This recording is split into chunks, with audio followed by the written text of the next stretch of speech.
അല്ല മാഡം ഒന്നും പറഞ്ഞില്ല. അല്ല, എനിക്ക് മനസ്സിലാകാത്തത് നിങ്ങൾ എന്ത് കണ്ടിട്ടാ ഈ കൊള്ളപ്പലിശക്കാരൻ്റെ കയ്യിൽ നിന്ന് ഇത്രയും കടമെടുത്തത്? പറഞ്ഞല്ലോ മാഡം, മോളുടെ കല്യാണ ആവശ്യം വന്നപ്പോ. ആ നോക്കൂ, കൊക്കിൽ ഒതുങ്ങുന്നതേ കൊത്താവൂ എന്നൊരു ചൊല്ലുണ്ട്. അതായത് അവനവൻ്റെ വരുമാനം അനുസരിച്ച് നമ്മൾ കടം വാങ്ങാവൂ. പറ്റിപ്പോയി മാഡം, അന്നേരം അത്ര ആലോചിച്ചില്ല.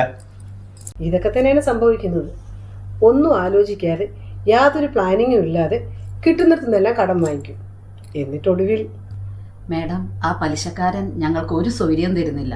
അതൊന്ന് കൊടുത്തു തീർക്കാൻ മാഡം ഞങ്ങളെ സഹായിക്കണം. നിങ്ങൾ ആവശ്യപ്പെട്ടത്ര തുകയൊന്നും എനിക്ക് തരാൻ സാധിക്കില്ല. പിന്നെ ഞാനൊരു കാര്യം ചെയ്യാം, നിങ്ങൾക്കൊരു സംഖ്യ തരാം. അതെനിക്ക് തിരിച്ചു തരികയും വേണ്ട. അയ്യോ മാഡം, ഞങ്ങളുടെ കണക്ക് കൂട്ടിലൊക്കെ തെറ്റും. അയ്യോ മാഡം, ഞങ്ങളെ കൈ ഒഴിയരുത് പ്ലീസ്. ഞാൻ പറഞ്ഞല്ലോ, ഇതിൽ കൂടുതൽ നിങ്ങളെ എനിക്ക് സഹായിക്കാൻ സാധിക്കില്ല. ഇത്രയെങ്കിലും സഹായിക്കുന്നത് തന്നെ നമ്മൾ നല്ല അയൽവാസികളായതുകൊണ്ടാണ്. ഉയർന്ന പലിശയ്ക്ക് കടമെടുക്കുമ്പോൾ പലരും ശ്രദ്ധിക്കാത്ത പല കാര്യങ്ങളും ഉണ്ട്.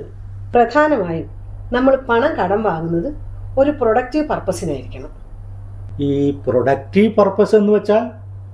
ഉദാഹരണത്തിന് ഒരു ഫ്ലാറ്റോ ലാൻഡോ വാങ്ങാൻ വേണ്ടി, അതും അല്ലെങ്കിൽ ബിസിനസ്സിൽ ഇൻവെസ്റ്റ് ചെയ്യാൻ വേണ്ടി ലോൺ എടുക്കുന്നതിൽ തെറ്റില്ല.